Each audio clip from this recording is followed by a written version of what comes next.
ஏசாயா தீர்க்கதரிசியின் புஸ்தகம் 19ஆம் அதிகாரம். எகிப்தின் பாரம்.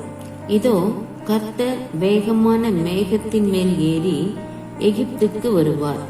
அப்பொழுது எகிப்தின் விக்கிரகங்கள் அவருக்கு முன்பாக குலுங்கும். எகிப்தின் இருதயம் தனக்குள்ளே கரைந்து போகும். சகோதரனோடே சகோதரனும் சிநேகிதனோடே சிநேகிதனும் பட்டணத்தோடே பட்டணமும் ராஜ்யத்தோடே ராஜ்யமும் யுத்தம் பண்ணும்படியாய் எகிப்தியரை எகிப்தியரோடே போர் கலக்க பண்ணுவேன். அதனால் எகிப்தியருடைய ஆவி அவர்களுக்குள் சோர்ந்து போகும். அவர்கள் ஆலோசனையை முழுகி போக பண்ணுவேன். அப்பொழுது விக்கிரகங்களையும் மந்திரவாதிகளையும் சன்னதக்காரர்களையும் குறி சொல்லுகிறவர்களையும் தேடுவார்கள். நான் எகிப்தியரை கடினமான அதிபதியின் கையில் ஒப்பிப்பேன். கடூரமான ராஜா அவர்களை ஆளுவான் என்று சேனைகளின் கர்த்தராகிய ஆண்டவர் சொல்லுகிறார். அப்பொழுது கடலின் தண்ணீர்கள் குறைந்து நதியும் வற்றி வறண்டு போம். ஆறுகளை திருப்பி விடுவார்கள். அரணரிப்பான அகழிகள் வெறுமையாகி வறண்டு போம். கொறுக்கையும் நாணலும் வாடும். நதியோரத்திலும் நதி முகத்திலும் இருக்கிற மடலுள்ள செடிகளும் நதியருகே விதைக்கப்பட்ட யாவும் உலர்ந்து போம். அது பறக்கடிக்கப்பட்டு இல்லாதே போம். மீன் பிடிக்கிறவர்கள் பெருமூச்சு விடுவார்கள். நதியிலே தூண்டில் போடுகிற யாவரும் துக்கிப்பார்கள். தண்ணீர்களின் மேல் வலைகளை வீசுகிறவர்கள் சலித்து போவார்கள். மெல்லிய சணலை பக்குவப்படுத்துகிறவர்களும் சல்லாக்களை நெய்கிறவர்களும் நாணுவார்கள். மீன் வளர்க்கிற குளங்களை கூலிக்கு அணை கட்டுகிற அனைவருடைய அணைக்கட்டுகளும் உடைந்து போம். சோவான் பட்டணத்தின் பிரபுக்களானவர்கள் மூடர்கள். பார்வோனுடைய ஞானமுள்ள ஆலோசனைக்காரரின் ஆலோசனை மதியீனமாயிற்று. நான் ஞானிகளின் புத்திரன், நான் பூர்வ ராஜாக்களின் குமாரன் என்று பார்வோனுடனே எப்படி சொல்லுகிறீர்கள்? அவர்கள் எங்கே? உன் ஞானிகள் எங்கே?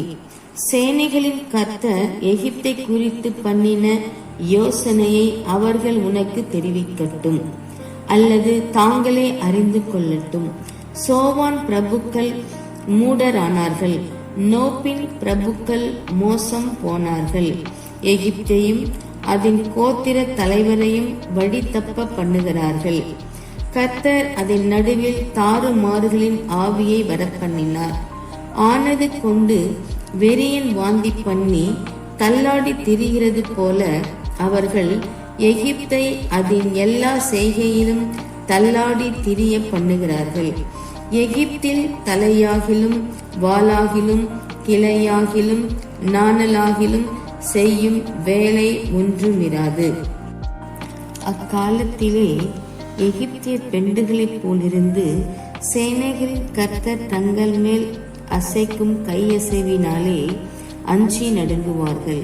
சேனைகளின் கர்த்தர் அவர்களுக்கு விரோதமாக நிர்ணயித்து கொண்ட ஆலோசனை நிமித்தம் யூதாவின் தேசம் எகிப்தியருக்கு பயங்கரமாயிருக்கும். தனக்குள் அதை நினைக்கிறவன் எவனும் திடுக்கிடுவான். அக்காலத்திலே எகிப்து தேசத்தில் இருக்கும் 5 பட்டணங்கள் கானான் பாஷையை பேசி சேனைகளின் கர்த்தரை முன்னிட்டு ஆணையிடும். அவைகளில் ஒன்று நிர்மூலமான பட்டணம் எனப்படும். அக்காலத்திலே எகிப்து தேசத்தின் நடுவிலே கர்த்தருக்கு ஒரு பலிபீடமும் அதன் எல்லை அருகே கர்த்தருக்கு ஒரு ஸ்தம்பமும் உண்டாயிருக்கும். அது எகிப்து தேசத்திலே சேனைகளின் கர்த்தருக்கு அடையாளமும் சாட்சியுமாய் இருக்கும். ஒடுக்குகிறவர்களின் நிமித்தம் அவர்கள் கர்த்தரை நோக்கி கூப்பிடுவார்கள். அப்பொழுது அவர்களுக்கு ஒரு இரட்சகனையும் ஒரு பலவானையும் அனுப்பி அவர்களை விடுவிப்பார். அப்பொழுது கர்த்தர் எகிப்தியருக்கு அறியப்படுவார். எகிப்தியர் கர்த்தரை அக்காலத்தில் அறிந்து அவருக்கு பலிகளோடும் காணிக்கைகளோடும் ஆராதனை செய்து கர்த்தருக்கு பொருத்தனைகளை பண்ணி அவைகளை செலுத்துவார்கள். கர்த்தர் எகிப்தியரை வாதையினால் அடிப்பார், அடித்து குணமாக்குவார். அவர்கள் கர்த்தரிடத்தில் மனம் திரும்புவார்கள். அப்பொழுது அவர்கள் விண்ணப்பத்தை கேட்டு அவர்களை குணமாக்குவார்.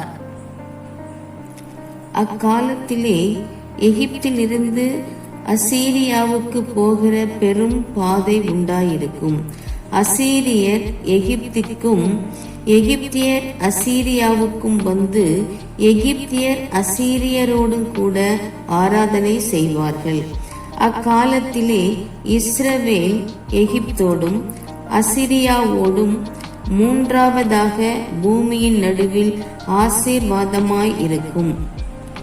அவர்களை குறித்து சேனைகளின் கர்த்தர் எகிப்தியராகிய என் ஜனமும் அசீரியராகிய என் கரத்தின் கிரியையும் இஸ்ரவேலராகிய என் சுதந்திரமும் ஆசீர்வதிக்கப்பட்டது என்று சொல்லி அவர்களை ஆசீர்வதிப்பார்.